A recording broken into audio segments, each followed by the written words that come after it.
25 वर्षापासून ज्यावेळेला काम करतो त्यावेळेला गड हा सारंग देशमुखांचाच होता. त्या ठिकाणी त्यांना मदत होती, त्याचं गैरसमज त्यामुळे काय होणार याची कल्पना मला दिसली. बावडाविरुद्ध तुमची अशी एक लढाई नाही, ही माझी बावड्याविरुद्ध लढाई नाही, बावड्यातील एका नेत्याविरुद्ध लढाई आणि ती राहणार सदैव.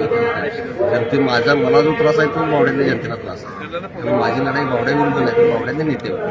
सारंग देशमुखांना टार्गेट केलं असेल, काही जेलसी असेल, त्यांना काय तर पुढे जातोय कार्यकर्ता, लोक जास्त पाठीमागे राहतात असं काही तर गैरसमजात नाही. त्यांनी गेली 2-4 वर्ष ते चालूच होतं. सतत आपल्याला कुठं हा पुढं जातोय असं एखादा बहुतेक त्यांचा संभ्रम असेल याची त्यांनी केला असेल. पण हा निकाल नेमका तर त्या नेत्यानं सुद्धा काय सांगितलं?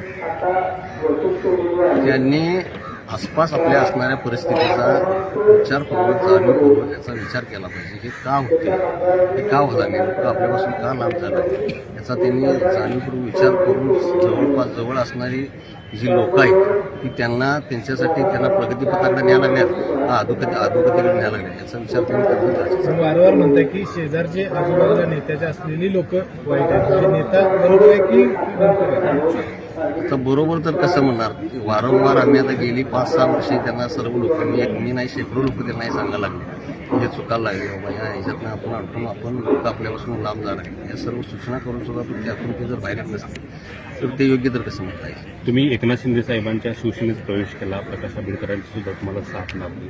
नेमकं आता कोल्हापूरकरांनी सुद्धा शिवसेनेवरती विश्वास दाखवल्याचं दिसून येते. कोल्हापूर जिल्ह्यातील जनतेने नेहमीच शिवसेनेला साथ या ठिकाणी दिली. आजपर्यंत तुम्ही इतिहास बघितला तर शिवसेनेच्या पाठीमागे राहण्याचा धोरण हे कोल्हापूर जिल्ह्यातील जनतेने नेहमी स्वीकारलं. आणि आदरणीय उपमुख्यमंत्री एकनाथजी शिंदे साहेब हे एक विकासात्मक दृष्टिकोन घेऊन जाणारं नेतृत्व आहे आणि कोल्हापूरवर त्यांचं एक विशेष सहकार्य आहे. निधीच्या माध्यमातून असेल, विविध योजनांच्या माध्यमातून ते कोल्हापूरला नेहमी या ठिकाणी सहकार्य करत असतात.